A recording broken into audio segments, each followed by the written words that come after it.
Hi, my name is Nikki, and you may know me as Arbanere across all my social media platforms. I am an artist based in Czech Republic, but currently I am in Ireland. My main medium is gouache, but I'm trying to learn different techniques.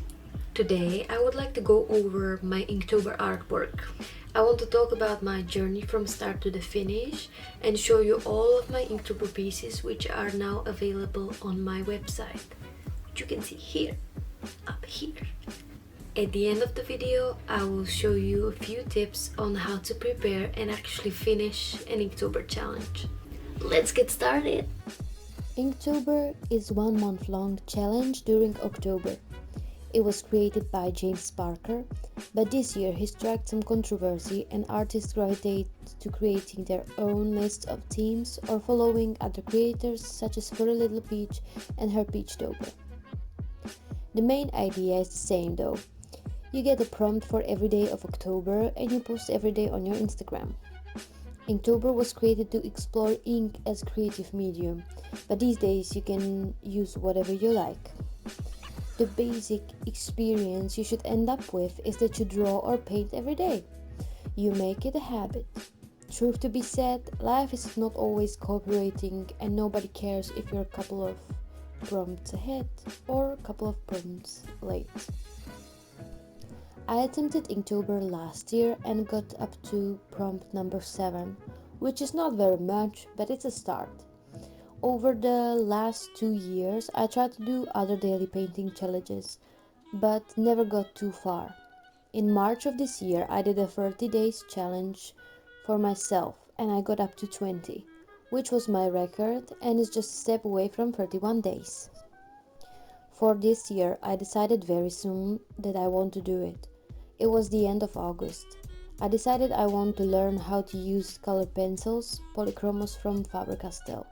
And I wanted to draw something whimsical, something textured, fun and easy. I wanted to spend around 30 minutes on each drawing. Sometimes it would be less and sometimes it would be a little bit more. I decided to go with the themes of fairies. And when I had the theme, I brainstormed all the prompts on a random piece of paper, just writing down ideas. Around the middle of September, I started to work on some sketches in my sketchbook, which were very detailed. I wanted to make sure I know what I'm doing, so I basically created a sketch that looks almost exactly like my finished piece, just a little bit messier. I finished my Inktober in the middle of the November, and I really don't feel bad about it. I had a good reasons. On 30th of September, just before the challenge was about to start, I was traveling to Ireland. On 1st of October, I painted and posted. On 2nd, I moved to a farm and started working there every day, so I didn't have so much time. I was there for a week and then I moved closer to the city center where I am now. Since I moved here, I try to do them all and draw every day, but some days I just don't feel like it. It's usually because I need to do some work for school the day before and I wake up tired, so I just won't paint. And that's completely normal. You are always first, not your art, you. And you need to act this way. You need to have healthy mindset to get through this all. On a couple of my pieces, I used Posca markers and Colorom metallic paints. Through the challenge, I got to a point where I didn't make detailed sketches in my sketchbook. Then I did just rough sketch of the body position. At one point, I had 8 sketches ready on the papers, so I can just sit and draw on top of them without thinking too much. And then I didn't even have sketches beforehand, because I didn't have any idea from the initial brainstorming. Sometimes I had to improvise and make an illustration where you can't even see the fairy. I definitely had my ups and downs, and I have my favorite pieces and my less favorite pieces.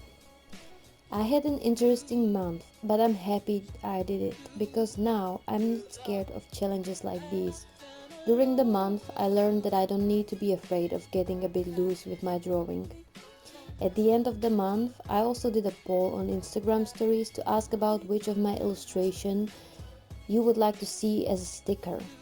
It was all over the place a bit, but the most mentioned was illustration number 4, the number 1 and number 30. And regarding this, I have a few options.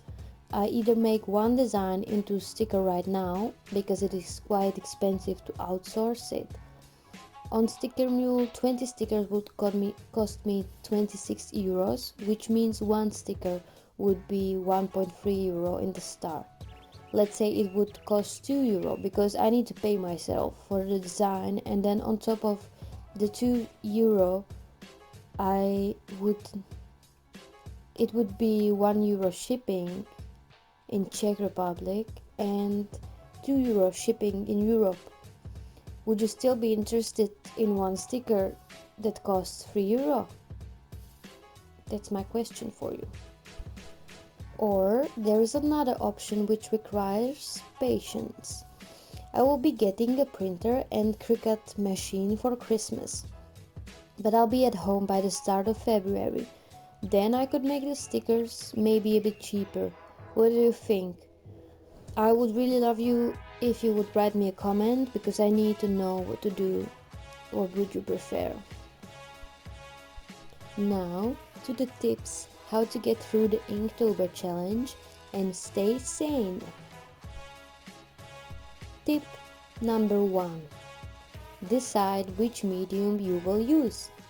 Decide the overall theme if you want one, or decide on the direction you want to take it. Then it will be easier to stay consistent. Tip number 2. Brainstorm all the prompts. Search them online and find out different meanings of the words and try to fit it in your theme. You can also use the prompt as a sparkle in the start and go from there.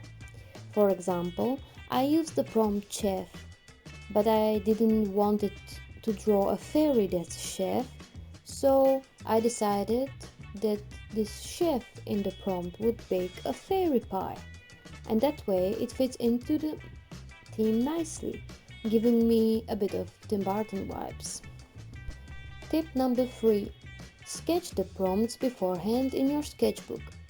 You will get a lot of pressure from your back and it'll be easier to get into the habit of painting. Tip number 4. Prepare the sketches on your file paper or onto the page in your sketchbook where it will be done, where it will be finished. Do as many as you can or feel like. Again, it will get some pressure from you. Tip number 5. Know the difference between when you are lazy and when you don't feel the creative juices flowing.